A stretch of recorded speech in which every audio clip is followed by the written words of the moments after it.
नमस्कार, मैं हूं श्री नारायण तिवारी और आप देख रहे हैं नेशनल न्यूज। महाराष्ट्र प्रदेश भारतीय जनता पार्टी अध्यक्ष चंद्रकांत दादा पाटिल और महाराष्ट्र नवनिर्माण सेना के सुप्रीमो राज ठाकरे के बीच हुई 50 मिनट की निजी मुलाकात को लेकर राजनीतिक माहौल गर्म हो गया है। राज ठाकरे की भूमिका हमेशा लगभग परप्रांतीय विरोधी रही है। सड़कों पर उतरकर, मुंबई की सड़कों पर गलियों में उतरकर परप्रांतीय ठेला वालों को, परप्रांतीय रिक्शा चालकों को, परप्रांतीय टैक्सी चालकों को पीटना यह मनसे की स्टाइल कही जाती थी।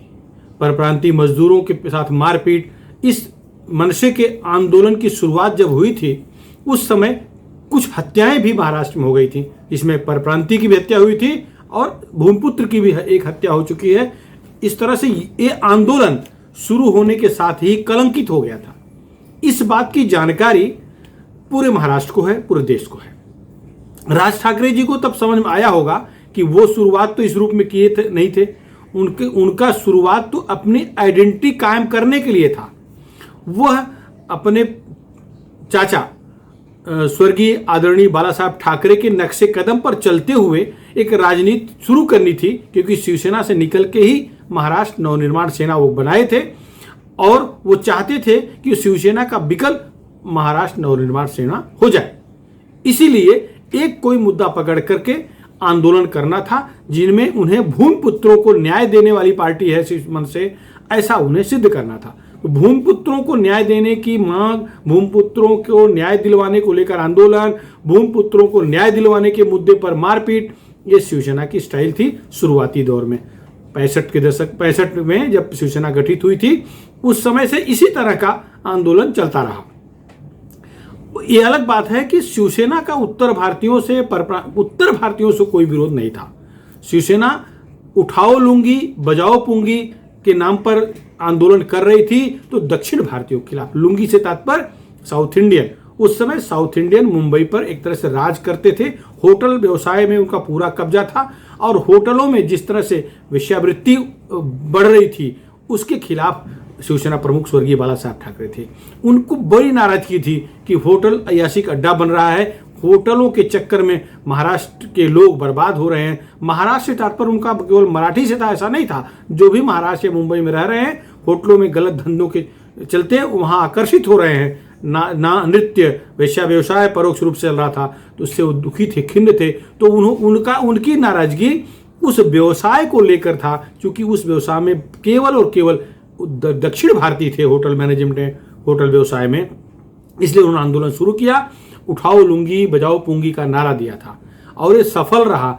और उसका एक तरह से भूमिपुत्रों की लड़ाई उनकी जो शुरू की गई थी उसका काफ़ी अच्छा रिजल्ट आया था। बीएमसी चुनाव में उस समय उनको स्कोरिंग हुआ, शिवसेना बढ़ी और सरकार तक पहुंची, लेकिन उनका विरोध उत्तर भारतीय हिंदी भाषी से कभी नहीं था।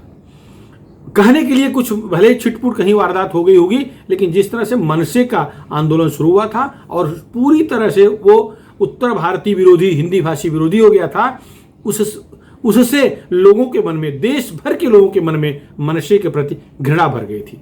मनसे से कोई भी राष्ट्रीय राजनीतिक दल मित्रता नहीं करना चाह रहा था, ये सच है, क्योंकि जिसे भी महाराष्ट्र के बाहर चुनाव लड़ना है, जिस भी राजनीतिक दल को महाराष्ट्र के बाहर अपना अस्तित्व दिखाना है, वो अगर मनसे से गठबंधन करता, उस समय की बात कर रहा हूं, तो शून्य हो जाता। कांग्रेस दूरी बना के रखी थी और भाजपा का कोई सवाल ही नहीं था। शिवसेना से दुश्मनी ही थी, शिवसेना से अलग हुई पार्टी मनसे थी, तो शिवसेना से नजदीकी संभव ही नहीं था। और स्वर्गीय आदरणीय बाला साहब ठाकरे तो हिंदुत्व के मुद्दे पर आ गए थे, भाजपा हिंदुत्व के मुद्दे पे थी, तो दोनों के बीच तो बाकायदे अच्छी मित्रता हुई थी, 25 साल दोस्ती चली। तो इस तरह से मनसे का जो नारा उस समय शुरू हुआ वो उत्तर भारतीय विरोधी का स्वरूप ले लिया था, जिससे भाजपा उनसे बहुत दूरी बना कर रखी थी। इस नारे के चक्कर में एक बार तो उसे कुछ सीटें, 10 से अधिक विधायक चुन के आ गए, लेकिन इसके बाद वो शून्य की तरफ बढ़ते गए। एक सीट आई थी विधानसभा, पिछले विधानसभा चुनाव में मनसे को केवल एक सीट मिली। एक बार तो नासिक महानगर पालिका पर कब्जा हो गया था, मेयर बन गया था, रिजल्ट नहीं मिल सका, अपेक्षित परिणाम नहीं दे पाई मनसे, तो उसके बाद मनसे वहां समाप्त हो गई। अब मनसे गिने चुने शहरों में है, जहां परप्रांतीय हैं वहां मनसे पर चर्चा करने वाले लोग हैं, लेकिन राज्य के पूरे अन्य हिस्सों में जहां परप्रांतीय शब्द नहीं है, जहां हिंदी भाषी है ही नहीं है, वहां तो मनसे का कोई अस्तित्व नहीं बन पा रहा है, क्योंकि वो लड़ाई का मुद्दा ही खत्म हो जाता है।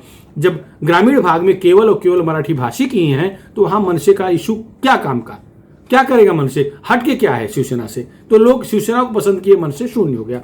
और मनसे पिछले 2-3 साल से मृतप्राय हो गया है, कोई अस्तित्व नहीं है।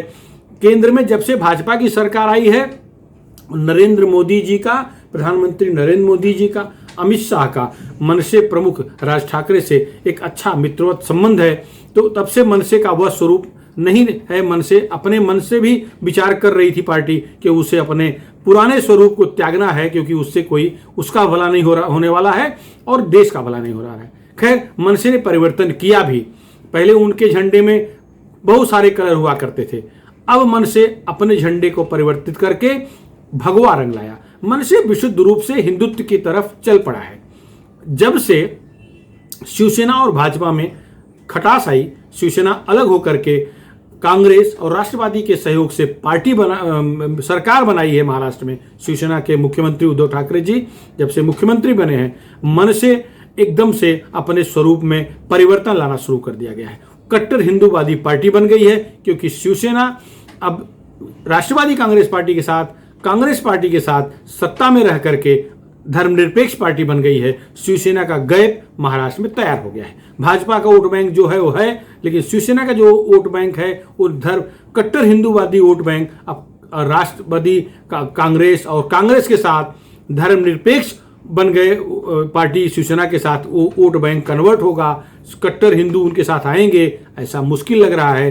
तो शिवसेना के जो कट्टर हिंदूवादी मत है, वोट है, वो है भाजपा के साथ भी जा सकता है या नहीं जा सकता है, यह स्पष्ट नहीं है। अगर उसका विचार क्षेत्रीय है तो क्षेत्रीय पार्टी के रूप में मनसे अपने को स्थापित करना चाह रही है। मनसे अगर स्थापित कर ले जाती है तो शिवसेना का जो धर्मनिरपेक्ष से नाराज वोट है वो मनसे के साथ जुड़ जाएगा। भाजपा के साथ जाएगा ऐसा कहना मुश्किल है, क्योंकि वो अगर क्षेत्रवादी विचारधारा के जो लोग हैं उनको क्षेत्रवादी विचारधारा की पार्टी चाहिए, तो निश्चित है कि मनसे उसका लाभ लेगी और मिल सकता है। अब जो चर्चा शुरू है, जो चर्चा शुक्रवार की चर्चा है, जो 50 मिनट प्रदेश अध्यक्ष, भाजपा के प्रदेश अध्यक्ष चंद्रकांत पाटिल राज ठाकरे के निवास स्थान कृष्ण कुंज में जाकर के 50 मिनट तक बैठे, चाय पीने गए थे।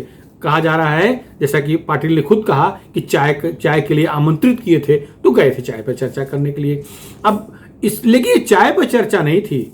मनसे का जो संभावित वोट बैंक है, जो शिवसेना से नाराज वोट बैंक है, हिंदू वोट बैंक है, वो मनसे की तरफ आकर्षित हो रहा है।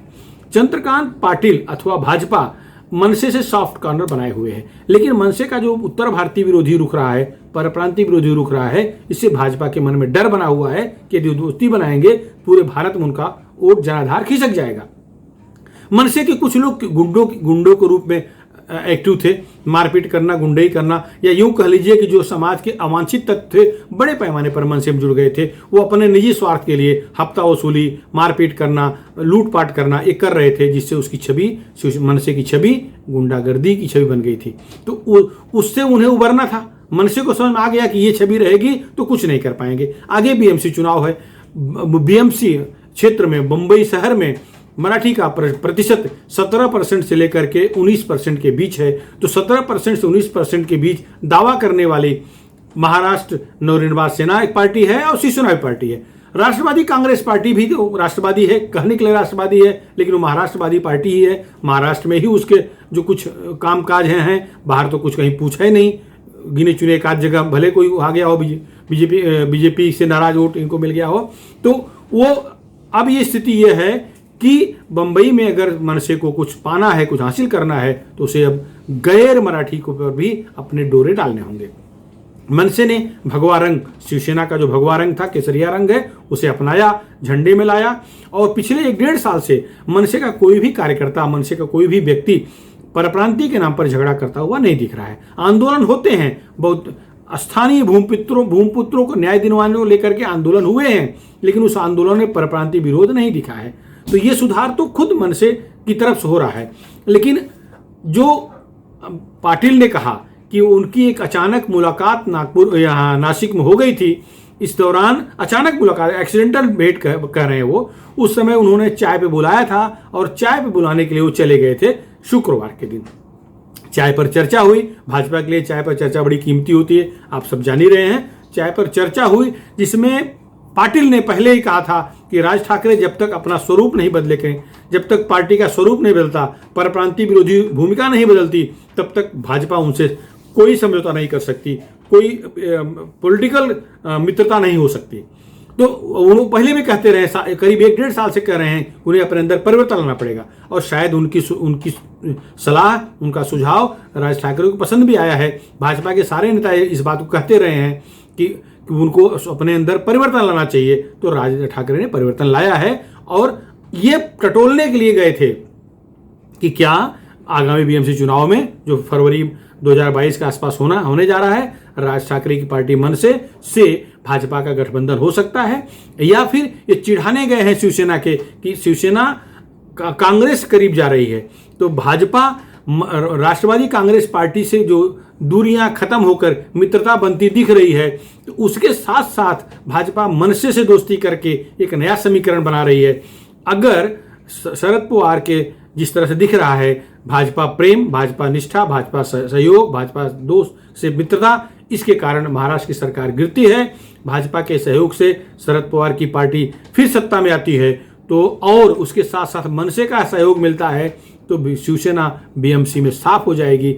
बीएमसी ही नहीं, फरवरी मार्च के आसपास मुंबई समेत लगभग प्रदेश की 11 महानगर पालिकाओं में चुनाव होने जा रहे हैं। मुंबई, ठाणे, कल्याण, ऐसे आसपास के करीब 11 महानगर पालिका हैं, नागपुर भी उसमें है। तो अगर ये एक समीकरण तैयार हो गया तो निश्चित ही शिवसेना के लिए घातक होगा।